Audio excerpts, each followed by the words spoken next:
d'en haut de la page. Tanour Rabanan. Voilà, la page même, Hamoud Bet, 4 lignes d'en haut de la page. Tanour Rabanan. Mitremem Adam, Keneged Amidura, Veyotse ou Mishtatef Betsonen. Alors, on aurait le droit, quelqu'un aurait le droit de se chauffer en face d'un espèce de four, en face d'un feu. Maintenant qu'il est chaud, il transpire même. Et après, Yotse ou Mishtatef Betsonen. Il peut aller se doucher après dans de l'eau froide. Apparemment, ici on parle de Shabbat avant. Non, voilà. C'est excellent, ça c'est excellent, ça. Vous avez comment lever? Ça, c'est excellent. Ah, c'est bon pour la santé? Très bon pour la santé. Tu peux mettre? Ok. Je le fais, j'essaie de le faire. Tu te chauffes d'abord, après tu prends une. Oui, chaud, et après tu fais couler de l'eau glacée sur ta tête. C'est bien pour la circulation du sang. La circulation du sang, tu sors de la douche, tu n'as pas froid. Ouais, c'est Farad qui parle. C'est le Maïmonide. Il dit ça, le Oui. Rambam. En hiver, tu finis par le plus froid possible. Et en été, tu finis par le plus chaud possible. Bémet. Oui, Keneged. Le Rambam, il dit ça. Si il fait 35 degrés dehors, et que tu arrives à finir à 35 degrés ou 40 degrés, quand tu sors en été, tu transpires pas. Il a fait manière. Et en hiver, le contraire. Ou bilvad, à condition, shelo yishtatef betsonen, veitramem keneged amidoram. Il n'a pas le droit de faire l'inverse. Il n'a pas le droit de se doucher dans de l'eau froide, après se mettre près du feu pour se chauffer. Veitramem keneged amidora. Pourquoi? Parce qu'il est recouvert d'eau froide qu'il s'est douché auparavant. Maintenant, il se met près du four. Et le four, ça chauffe l'eau. Et ça devient l'eau qui est sur lui, ça devient chaud. C'est comme ça. C'est comme s'il se baigne avec de l'eau chaude le Shabbat. Alors, ils ont fait une xéra, ils ont interdit de faire ça. Donc, il y a un problème. De quel point de vue il y a un problème? C'est l'hiver, il pleut, et je suis trempé, je rentre. Pourquoi tu es trempé? Le Shabbat, on parle de Shabbat. Je parle de Shabbat. Je suis trempé, je rentre de la synagogue. J'ai étudié, j'ai fait la prière avec les cavanotes, je suis sorti. Je me suis trempé, je rentre. Simplement, je m'essuie, mais je m'approche.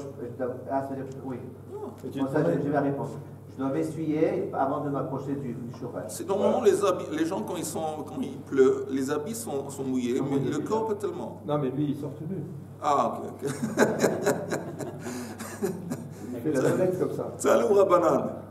Meichem Adam aluntit ou menicha al bnei me'aim b'Shabbat. Quelqu'un aurait le droit de chauffer une serviette, aluntit c'est une serviette, de le chauffer, après de le placer sur son estomac, al bnei me'aim b'Shabbat. Apparemment pour calmer son estomac s'il a mal au ventre, apparemment ça aide. Donc il a le droit encore une fois de chauffer. C'est quoi chauffer?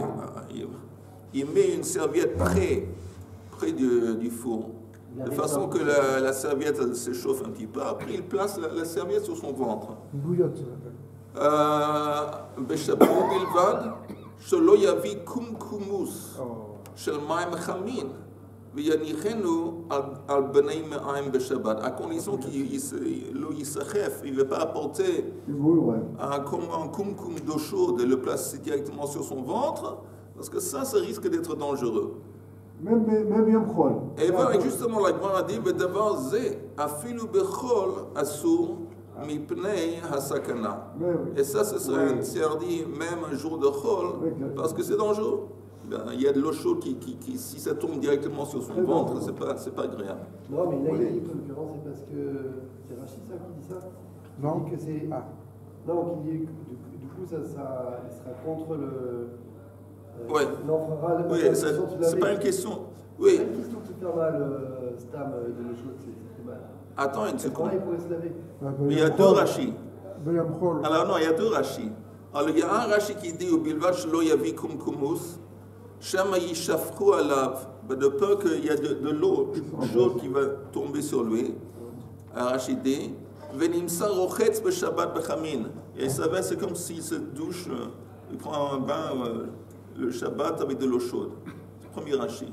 Deuxième Rashi, Amipne Sakana, Pamim Shehen Rotrin. Parce qu'il y a des fois que l'eau, quand elle tombe, et c'est mamash de l'eau qui est brûlante, et là c'est Sakana, rien à voir avec le Shabbat. Non seulement il va se brûler, mais c'est interdit. Qu'est-ce qu'on avait dit juste avant par rapport à laver une partie du corps et laver. On avait dit de l'eau, on avait vu une marloquette avec de l'eau qui a été chauffée la veille de Shabbat. Qu'est-ce qu'on peut faire avec? Et il y a quelqu'un qui dit on peut se laver seulement voilà, les mains, les pieds et le visage. Et quelqu'un d'autre qui a dit non, même tout le corps, ma condition que c'est ever, un membre par l'autre. Membre par membre. Membre par membre, exactement. Mais non, ça ne vient pas contredire un peu ce qu'on vient d'apprendre, ce qu'on a appris avant? Non, parce que on utilise. On n'a pas le droit d'utiliser. Il ne se lave pas, il n'y a Là, c'est pas pas pour d'utiliser. se laver, c'est pour se Il ne se lave réchauffer. pas. Maintenant, il se réchauffe. C'est simplement Il se réchauffe, il ne se lave pas. C'est de l'eau qui a été chauffée avant Shabbat. Là, il n'y a pas de problème. Ça marche, Chaim, ou. Non, parce que tu dis, il va se laver, j'ai compris, il va se laver. Non, je dis que s'il y a de l'eau chaude qui tombe de ce koum-koum sur lui, s'il le met sur son ventre, c'est comme s'il se baigne dans de l'eau chaude, et ça c'est... c'est considéré qu'il se baigne? On dit que c'est Rachid qui dit ça. C'est ça ma question. Voilà, c'est ça, c'est considéré comme s'il se baigne, ça fait partie, ça rentre dans la catégorie de l'interdiction de se baigner dans de l'eau chaude. Non. Pourquoi pas? Schéma, c'est de peur qu'il se baigne. Oui. C'est pas que c'est considéré comme s'il se baignait. De peur qu'il Non, arrive mais à de- se Schéma, utiliser ça pour... le Rachid dit Schéma, Yeshafru, alav. Oui, venim ça rochetz b'Shabbat b'Chamim. Oui, De peur c'est qu'il de s'affaire. peur. C'est pas, on considère qu'il met, c'est considéré comme. Non, il met un koum-koum d'eau chaude sur son ventre. Oui. Laisse brûler. Laisse brûler, mais il y a une possibilité que de l'eau va éclabousser, de l'eau chaude, et sur son corps. Et Rachid dit, si c'est comme ça, c'est comme s'il se baigne le Shabbat. Oui, si ça. Oui, si jamais ça. Exactement, si ça se passe, que ça s'éclabousse, ça tombe sur son ventre. Ok, Tanoura Banan. Mais il peut utiliser de l'eau chaude qui a été chauffée avant Shabbat. Pourquoi faire?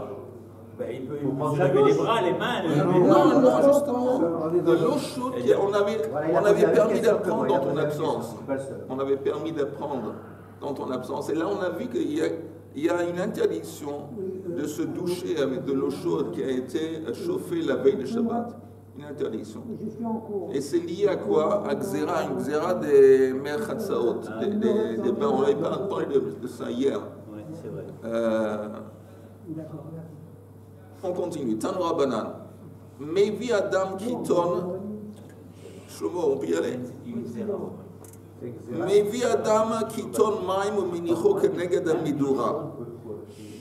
Alors, Lo Bishvil Sheyichamu. Elle a bishvil chez Tafig et Sinatan. Quelqu'un aurait le droit d'apporter une casserole d'eau et de le placer minicho, que negada medura, de le placer à côté du feu.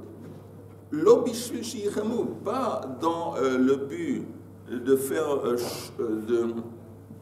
chauffer l'eau. Plutôt, elle a bishvil chez Tafig Sinatan pour éliminer la froideur.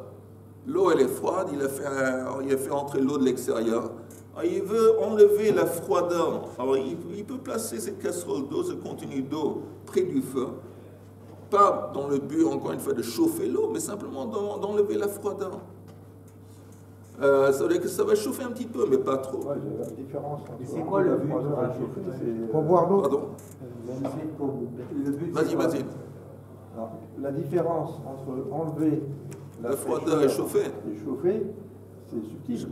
Pas nécessairement. Ça veut dire que c'est sûr que c'est pas assez chaud pour vraiment commencer à bouillir l'eau ou le chauffer. C'est sûr que c'est pas assez chaud. Ça dépasse 30 degrés. Mais c'est suffisamment chaud pour un petit peu enlever la froideur. C'est quoi le Je crois but? que ça dépasse 30 degrés. C'est 30 degrés, les fameux 30 degrés, non? Les fameux Il n'y a pas de 30 feu, il n'y a degrés, pas de je connais fameux. C'est quoi le but? Le but, il ne veut pas de l'eau froide. Mais pour faire passer quoi? Pour se laver? Pour se Je laver lui ai ou pas pour demandé. boire ou La pour prochaine se- fois que je rencontre, je vais lui demander.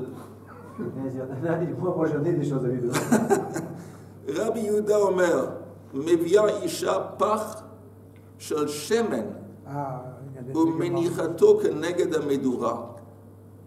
Lo bishvil sheyivashel, ela bishvil sheyifacher. Alors Rabbi Yehuda, lui, il ne parle pas d'eau, il parle d'huile. Il dit ce serait autorisé d'apporter un contenu, je sais pas, un paf, une fiole avec de l'huile, de le mettre contre le feu, encore une fois, pas dans le but de chauffer l'huile, mais simplement, encore une fois, chez Yifacher. La fraîcheur, c'est la fraîcheur. C'est pas la fraîcheur. Enlever la fraîcheur. Pardon? Enlever la fraîcheur. Okay. Non, là c'est chaud. Enlever la froideur. La froideur. Ah, c'est ça, la fraîcheur de l'huile. C'est la même chose qu'on a dit avec le temps quand on parlait de l'eau. Maintenant, Rabbi Yehuda, il ne parle pas d'eau, il parle de l'huile. Au lieu de parler de l'eau, lui, il parle d'huile. La même chose, tu peux mettre de l'huile près du feu. Pas dans le but de chauffer l'huile, mais au moins d'enlever la froideur. Alors j'ai de l'huile qui est congelée. J'ai le droit de la rendre liquide. C'est ça, l'idée c'est ça. Non, c'est pas ça. C'est pas ça. Parce qu'on ne parle pas ici d'huile qui est glacée. Elle est froide. Elle est très froide, elle vient de l'extérieur. Elle est froide. Il veut pas de l'huile froide, il veut masser avec de l'huile. Je ne sais pas ce qu'il veut faire avec cette huile, mais il veut enlever la froideur. Hein? On n'a pas le droit, Shabbat. Pas masser, mettre dans la salade. Mettre sur sa vinaigrette. Mais il ne veut pas de l'huile qui est glacée. Alors il met ça auprès du feu, c'est permis. Rabban Shimon ben Gamliel Omer, Isha Sacha Yada Shemen. Lui, il dit qu'une femme peut huiler sa main avec de l'huile. Ou Mechamamta Keneged Amidura. Après, elle s'assoit près du feu avec sa main qui est huilée. Et de cette façon indirecte, l'huile va se chauffer. Ou Mechamamta Keneged Amidura. Vesacha livna katan, veina chosheshet. Après, elle peut huiler le corps de son bébé avec cette huile qui est maintenant qui est plus froid. C'est plus froid. C'est pas chaud, mais c'est plus froid. C'est normal ça. Parce que sinon, il y a comme la santé de l'enfant qui doit. On parle pas, c'est pas écrit que la santé de l'enfant est en jeu, mais apparemment il a besoin d'être huilé et c'est comme ça qu'elle le fait. Donc on a trois opinions ici. Tanakama qui dit que tu peux apporter l'eau, le mettre près du feu. Rabbi Yehuda qui dit que tu peux apporter de l'huile, le mettre sur le feu. Et Rabban Shimon ben Gamliel qui est apparemment très marmi, il dit non, mais lui tu peux pas, mais tu peux apporter, tu peux te huiler la main et puis après mettre ta main près du feu. Après, huiler, mettre ta main sur un bébé. On est à même Amoudbet. On est à 3 lignes avant les grandes lignes en bas. 3 lignes avant les grandes lignes. On demande la question suivante. Shemen, Mahu le Tanakama. Qu'est-ce que le Tanakama qui parlait de l'eau? Vous y êtes? Vous êtes concentrés? Oui. Le Tanakama qui parlait de l'eau, qu'on peut apporter de l'eau, le mettre près du feu. Qu'est-ce que lui, sa prise de position serait vis-à-vis de l'huile? Il n'en parle pas de l'huile, il parle de l'eau. Qu'est-ce que lui pense de l'huile? Rabba et Rabbi Yosef de Amrei Tarvayu le Heitera. Eux, tous les deux, ils entendent ensemble que le Tanakama permettrait. Tandis que Rav Nachman ben Yitzhak Amar, le Yisura. Rav Nachman ben Yitzhak dit non, il interdirait de mettre l'huile. On va voir. Les deux. Oui, non. Quoi les deux? Les deux. C'est Rabba et Rabbi Yosef qui disent tous les deux que c'est les Issour, les Heiter, et tandis que Rav Nachman ben Yitzhak qui dit les Issour. D'accord. Rabba et Rav Yosef de Amrei Tarvayu le Heiter. Pourquoi? Quel est leur argument? Quel est leur raisonnement? Shemen afal pi shehayat soledet bo mutar. Lui, il dit que eux, ils disent que l'huile, même si l'huile arrive, elle se chauffe tellement qu'à yad soledet bo. C'est quoi yad soledet bo? C'est quand tu touches, tout de suite tu retires ta main parce que ça fait tellement chaud. Tu fais comme ça, ça fait tellement chaud. Alors, eux, ils disent que l'huile, même de l'huile qui arrive à ce niveau de chauffement, ça ne s'appelle pas bichoul. Pourquoi? Quelle est la logique de dire que ça ne s'appelle pas bichoul? Parce que c'est quoi la définition de bichoul? Bichoul, c'est rendre quelque chose comestible, en quelque sorte. Mais auparavant, c'était immangeable, pas comestible. Maintenant, tu l'as cuisiné, il devient l'huile, même en tant que huile froide, elle est comestible, on peut le manger. Et donc, c'est pas, même si c'est très chauffé, c'est pas ça qui s'appelle pas bichoul. Donc, c'est pour ça qu'il n'y a pas de problème. Maintenant, l'eau, c'est intéressant, parce que quelqu'un a dit l'eau. Oui, l'eau. Parce que l'eau, apparemment, c'est comparable, mais l'eau, c'est différent, parce qu'il y a un truc qui s'appelle de l'eau chaude. Normalement, l'huile, la façon normale de consommer l'huile, c'est froid. Normal. Tu ouvres Ça au dépend, chaud. si quand tu mets des frites, tu veux pas Normalement, le froid. Mais tu veux pas Et je consommer dis l'huile. normalement. Tandis que l'eau, la façon peut-être normale, c'est tout à fait normal de prendre l'eau qui est froide, de la boire, et tout à fait normal aussi de vouloir boire de l'eau chaude. Et donc là, quand tu te chauffes de l'eau, oui, tu as un but important qui est chauffer l'eau, et ça s'appelle bichoul. Mais l'huile, il y a un raisonnement pour dire, mais l'huile, de toute façon, comme tu le prends froid, et comme c'est assez rare de le prendre chaud, le fait que ça se chauffe, ça ne s'appelle pas bichoul, selon la première opinion de Tanakama. C'est ce qu'on propose. Alors, on ne chauffe pas l'huile pour elle-même, on chauffe l'huile pour cuire. Voilà, exactement. Alors donc, dans les mots, encore une fois, la grande ligne, Shemen, Afal Pisha Yad Soledet Bomuta, que ça va Tanakama, Shemen Ein Bo Mishum Bishul, parce qu'apparemment le Tanakama, c'est qui le Tanakama? C'est celui qui parlait de l'eau. Lui, il dit qu'il n'y a pas un concept de Bishul en ce qui concerne l'huile. Ve'ata Rabbi Yehuda. Maintenant, la deuxième opinion, qui lui, il parlait que c'est lui autorisé de mettre de l'huile à côté. Le même Shemen Yeshbo Mishum Bishul. Lui, il dit que oui, c'est possible de faire Bishul avec de l'huile. Ve'hefshero lo zehu Bishul. Bishulo. Mais d'enlever la froideur, ça s'appelle l'afshir, ça ne s'appelle pas le vachel. Donc lui, il permet à Rabbi Yehuda de placer une fiole d'huile à côté du feu. Il dit, bon, oui, c'est possible de chauffer de l'évachel l'huile, mais en la plaçant près du feu pendant quelques minutes, tu ne vas pas cuisiner ou chauffer l'huile, tu vas réduire, enlever la froideur, ça c'est permis. Ça c'est Rabbi Yehuda. Et tandis que, voilà, Efshero Zeo Bishulo. Ve'at Rabbi Shimon, une troisième opinion qu'on a vue, Ve'at Rabbi Shimon ben Gamliel le Meima, Shemen Yeshbo Mishum Bishul, Ve'efshero Zeo Bishulo. Il dit non, pas seulement on peut cuisiner de l'huile, mais le fait d'enlever la froideur, même chauffer un petit peu, d'enlever la froideur, ça s'appelle Bishul. Donc lui, il dit, tu ne peux pas apporter une fiole d'huile et la placer à côté du feu. Ce que tu peux faire, c'est huiler. La femme, elle se huile, elle se met de l'huile sur la main.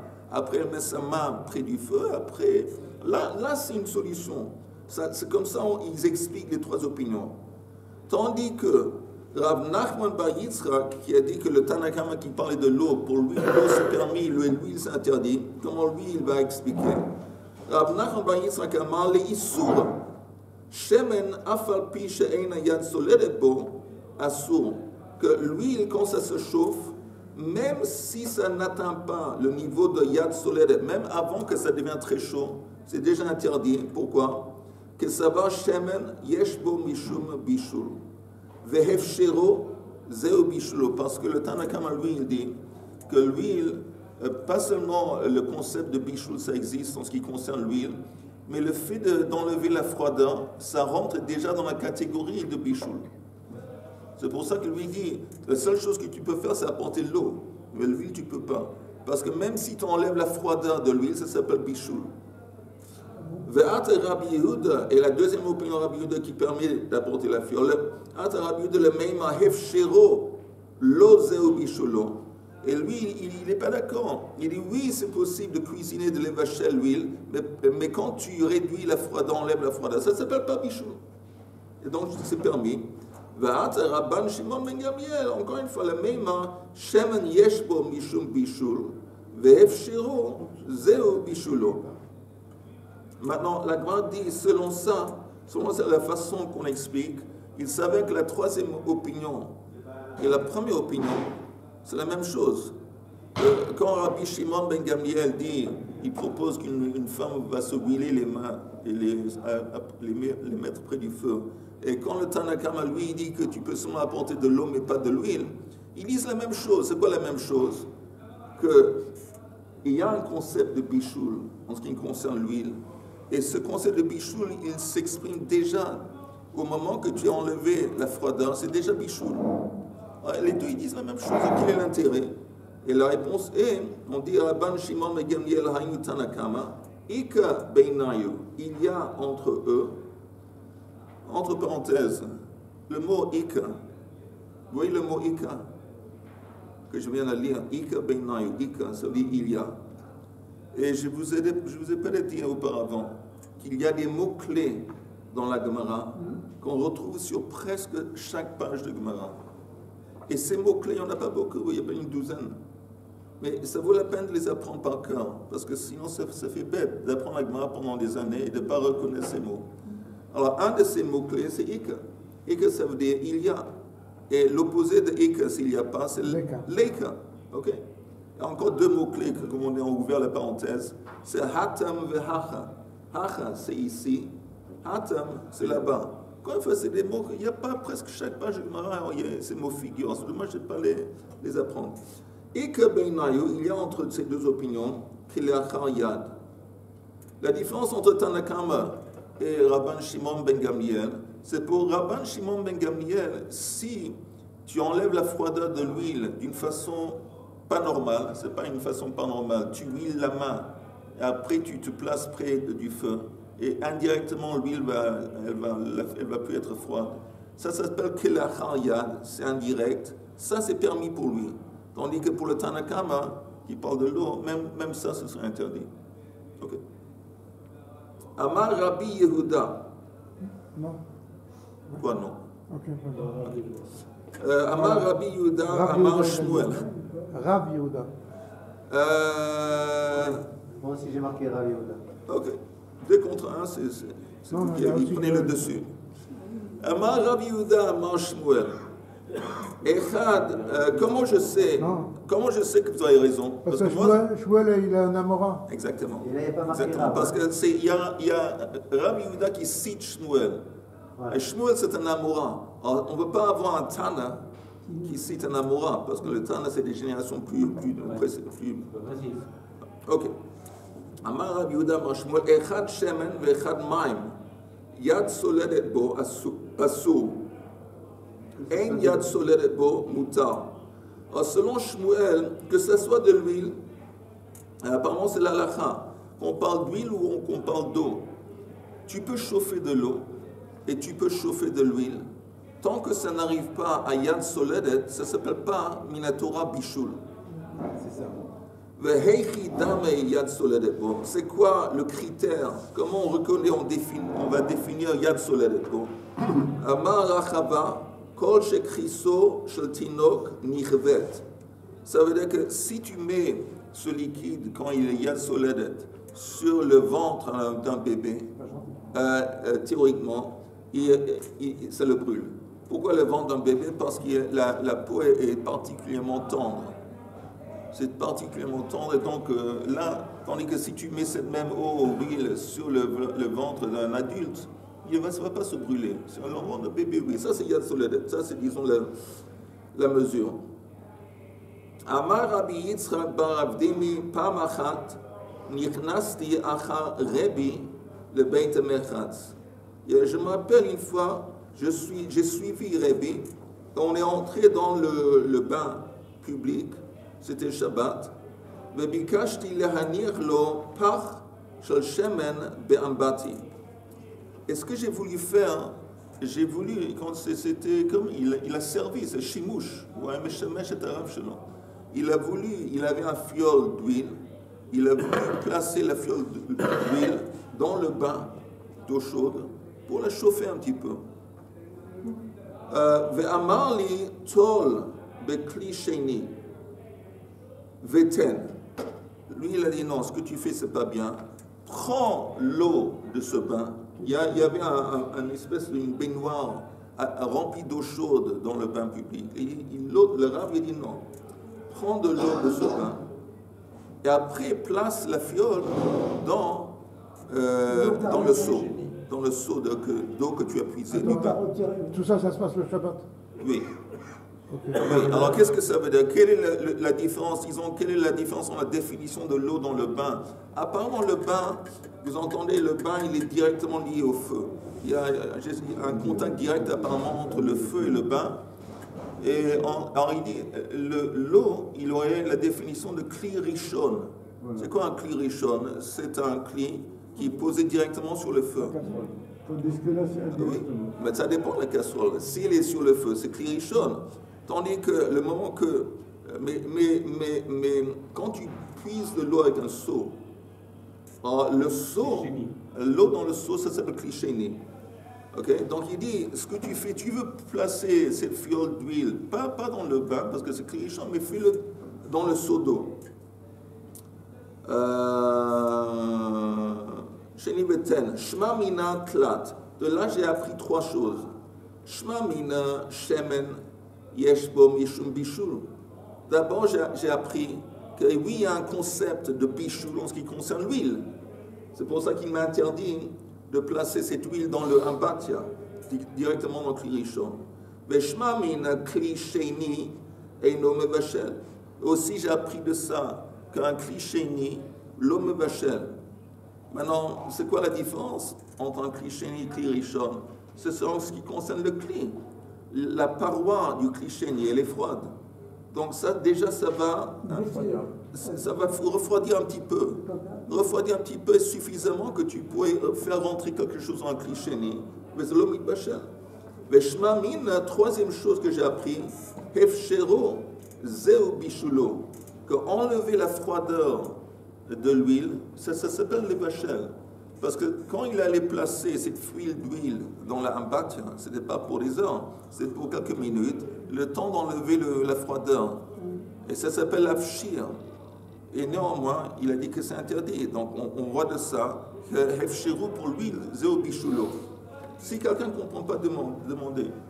En fait, c'est une zéra, non? Parce qu'on a peur qu'il oublie. Ou qu'il la laisse, non. Et après ça va devenir... Jusqu'à un certain moment, c'est simplement ça chauffe. Et après, si c'est plus longtemps, carrément ça cuit. Oui, alors même chauffer un petit peu, c'est pas une zéra, c'est déjà un bichoul. Bichoul d'oraita. Efshero, c'est bichoulo. Tu n'as pas besoin de chauffer, de cuire l'huile. Le fait que tu enlèves la froideur, c'est déjà suffisamment chaud. Ça correspondrait à quoi? En quelque sorte, cette histoire d'huile, Efshero, c'est bichoulo, à Ma'achal ben Drosai, dont parlait Hanania, qui dit une fois que tu cuis un plat et tu arrives à un tiers de sa cuisson, c'est déjà considéré comme bichoul. En fait, c'est un autre avis que ce qu'on vient de voir. De quel point de vue? Non, parce que j'ai dit que moi, je pense que c'est... Là, ici, on considère l'eau et l'huile pareil. Alors qu'avant, on a vu l'eau, c'est une chose et l'huile, c'est autre chose. Là, maintenant, oui, on l'eau voit, et l'huile, c'est pareil. Oui, tu as raison, mais ça, c'est selon la première opinion. On a eu 3 opinions. Tanakama, lui, il a dit qu'il y a une différence entre l'eau et l'huile. Ici, on voit que c'est pareil. Une question qui n'est pas exactement dans le rapport avec Agma, mais un peu avec l'eau. Shabbat, les Sparadim, ils font Kli et les Ashkenazim, ils font Kli ou les deux font Kli non, les deux Kli Sheni, mais il y a encore une chose qui s'appelle Kalei Bishul. Il y a des choses qui sont très sensibles à la chaleur, et même dans Kli Sheni, ils sont susceptibles à se chauffer, à être cuits. Par exemple, un sachet de thé, ou par exemple un poisson salé, quelque chose de très salé. Il y a des choses qui sont considérées comme kalei bishul. Alors là, je ne sais pas si c'est pour les Sfaradim, mais pour Ashkenazim, on n'a pas le droit de mettre un kli, même dans un kli sheni. Le principe de kli sheni, l'homme vachel, c'est pour tout le monde. Mais le concept de kalei bishul, c'est dans le kli shlishi, je ne sais pas ce que c'est, les Sfaradim, mais l'Ashkenazim, c'est... Ok, mais en attendant, la Gemara dit Heichi Avid, Hachi. Comment, en fin de compte, il a pu se comporter de cette façon? Qui a pu se comporter de cette façon? C'est le Rav qui a parlé. Comment le Rav a pu parler de cette façon dans un bain public? Veha amar Rabba bar Chana amar Rabbi Yochanan bekol makom mutar leharher chutz mi beit merchatz ve beit hakiseh. Lui, il dit que partout on peut réfléchir, avoir des pensées de divrei Torah, partout, dans n'importe quel endroit, à part le bain, le bain public et la toilette. Les toilettes aussi. Parce qu'on est nu et ça se fait pas. Le bain public, ça veut dire la piscine? Non, non, mais même à la salle de bain, Mais à la salle de bain à la bon, maison. je suis là. Non, quand c'est nu, quand c'est tout dénu. Pas seulement public, la salle de bain à la maison. Non, à la maison aussi. Un endroit où on se déshabille. Tu es pas nu. Donc, par nu dans ça, on a un maillot de bain. Non, mais c'est différent. Le maillot de bain, c'est différent parce que la R20, elle est couverte. La R20, la nudité, elle est couverte. Mais dans la toilette, on est nu.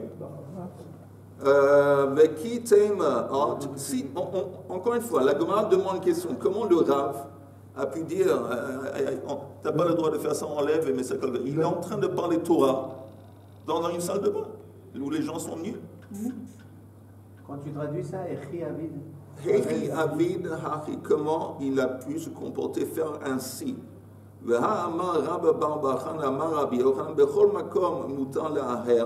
On peut avoir des pensées de Torah partout, à part, peut-être tu vas dire qu'il a parlé, il n'a pas parlé en hébreu, il a parlé en yiddish, ou il a parlé en araméen, il a parlé en... Alors peut-être s'il parle un langage qui n'est pas sacré, ce serait permis. Amar, il lui a répondu, Veha Amar Abaya, Varim shel chol, mutar le omran belashon kodesh, belashon kodesh.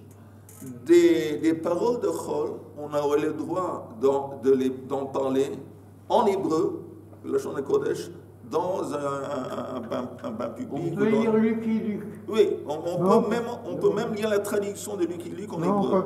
On ne peut pas lire Lucky Luke. Parce que dans un récent Lucky Luke qui s'appelle La Terre Promise, où il y a des Juifs, il y a une image où il y a écrit Yud Ke Vav Ke. Ah bon? Et ça, tu ne peux pas lire en... On a notre expert résident de Lucky Luke parmi nous. C'était Lucky Luke avec Yud Ke Vav Ke. Oui. Manienne. La Terre promise, Astérix. La Terre Promise. Ah, je dois acheter ça, je n'ai pas encore lu. Je me rappelle quand j'étais gosse, quand j'étais enfant, je me rappelle, pour moi c'était incroyable, quand les vacances d'été, quand j'allais avec mes parents dans le sud de la France, et on avait une maison là-bas, et c'était un des trucs que j'attendais, c'est d'acheter le nouveau Tintin, le nouveau Astérix, pour moi c'était magique, je me régalais. C'est seulement avant quelques mois que j'ai arrêté de lire tout ça. Okay. Maintenant, la Gemara dit Vechi teima beleshon chol. Amarle, veha amarle, je répète, ha amar abaya dvarim shel chol mutar leomran beleshon hakodesh. Shel kodesh asur leomran beleshon chol. Mais des paroles de kodesh, ça n'aide pas, même si tu les dis dans une autre langue que la Shon hakodesh, c'est interdit. Ken, Assoul et Oman Belashon Chol. Afrouche, alors Agma explique. Je parlais de la parashat Shavua en français, ça ne marche pas. Ça ne marche pas. Non. Ça marche pas. Mais si tu veux parler en politique, si tu veux parler politique ou sport ou affaires en hébreu, la Shon HaKodesh, ça marche. Dans un endroit comme ça. Mais si tu veux parler quelque chose qui est kadosh, pardon. On peut lire le journal ou... Mais s'il est en hébreu... Je pense que c'est mieux Lucky Luke que le journal. Un journal qui est en En hébreu... hébreu, non, mais le journal en hébreu, pourquoi? Ok, la Gemara dit Afrouché, mais Isura, Shine. Elle dit non, écoute, ici c'est tout de même différent parce qu'il n'était pas simplement en train de lui enseigner des divrei Torah. Il était en train de lui séparer, l'empêcher de faire une transgression. Ça. Là, ça c'est permis. Afrouchemi Issour, lui séparer de la transgression, de l'interdiction. Shine, c'est différent. Teida, que tu saches que c'est ainsi. De Amar Rabbi Yehuda Amar Shmuel. Maaseh betalmido shel Rabbi Meir. C'est l'éloigné en fait, c'est pas le séparer, c'est l'éloigné. Qu'est-ce que ça change si c'est l'éloigner, le disconnecter, l'empêcher? Cela revient au même. Maaseh betalmido shel Rabbi Meir. Il y a un cas où l'élève de Rabbi Meir a suivi son maître Rabbi Meir dans le bain public. Il a voulu laver la salle du bain public. Ve'amar lo ein medichin. La sur lo karka, il a voulu mettre des parfums sur le sol. Amar lo ein sachin. Vous entendez? Quel est l'intérêt? À l'époque, souvent les bains publics c'était sale. Il y avait une accumulation d'eau sale sur le sol et c'était pas toujours agréable de rentrer, de se baigner là-bas. Donc le Talmud, il a voulu faire en sorte que ça va être agréable pour son maître. Il a voulu nettoyer, laver le parterre ou mettre des herbes et une huile qui fait en sorte que le liquide qui reste, qui va sentir bon. Et Rabbi Meir lui a dit, Ein amarlo, ein sachin. C'est interdit de faire, avant, je m'excuse, avant. Merchatz Bikesh l'a dit, Karaka va amarlo, ein medichin. Rabbi Meir, on ne peut pas. Le Shabbat. Il a dit ça le Shabbat. La sour Karaka amarlo, ein sachin. Donc on voit bien que Afrouché mi isura shaine. Achanami, le Afrouché mi isura shaine. Donc, ça c'est la conclusion. Que si tu peux parler, tu peux dire une halakha à quelqu'un pour l'empêcher de transgresser, même si tu parles en hébreu, c'est pas important. La halakha c'est kodesh, mais néanmoins tu le fais pour l'empêcher de faire une transgression, ça c'est permis. C'est quoi le medichin? Medichin c'est laver. La diarkelim, par exemple. Laver. Et on n'a pas le droit de laver le sol? Le Shabbat. On est le Shabbat, on n'a pas le droit de... Mais comment il lavait le sol? Tu sais, il y avait des trous sur le sol d'un bâtiment par lequel montaient les vapeurs. Alors, il bloquait les trous. La raison pour laquelle, et après, il faisait passer de l'eau, il jetait de l'eau. Alors, la raison pour laquelle c'était interdit, à cause d'Ashfouyaï Gumot. On a eu peur que souvent le sol de ces bains publics consistait de terre battue de terre. On a eu peur que le type il va voir qu'il y a des petits trous. Pas des trous qui ont été faits auparavant dans les planches, mais des trous dans le sol. Et il va aplatir les trous, il va, comme on dit, remplir les trous. Et remplir un trou, c'est interdit. Ça s'appelle Ashwi et Gumot, c'est comme bonnet. C'est comme construire. C'est comme finir un kéli. Non, c'est comme bonnet. À cause de ça, c'est interdit. À cause de ça, il lui dit, tu ne peux pas ni laver, ne t'occupe pas du sol. Parce qu'à force de t'occuper du sol qui fait de terre, tu risques de la chouer gumote, de remplir les trous. Et ça, c'est un problème. Alma. Où est-ce qu'on est? Alma. Ouais. Alma, on voit. Hachanami aussi, donc ici la même chose. Quand il lui a dit enlève la fiole d'huile du hampat, c'est la même chose. La frouche Yisur Ishane. Amar Ravina Shma Mina Amebashel Bachamei Tveria Beshabbat Chayav. De là, je pourrais apprendre que quelqu'un qui cuit dans les Chamei Tveria pendant le Shabbat, c'est interdit. Pourquoi? De Hamaase de Rabbi. La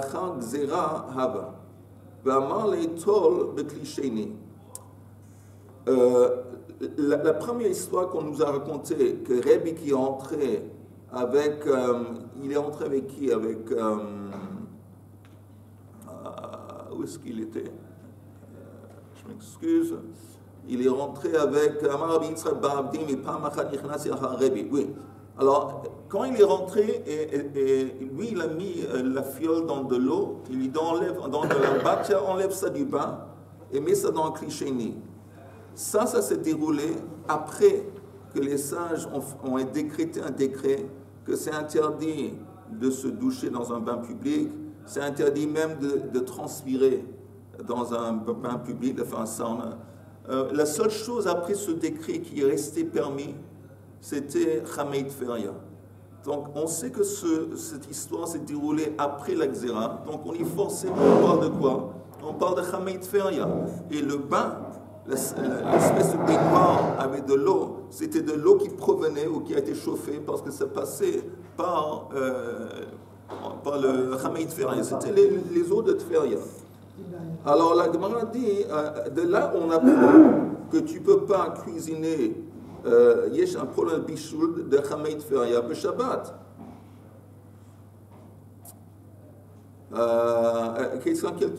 Deha maaseh de Rabbi leachar gzira haba. V'amar leitor bekli sheni. Veten, la Gemara dit vraiment. Ve'ha'amar Rav Chisda mebashal b'chamei tferia b'shabbat patour.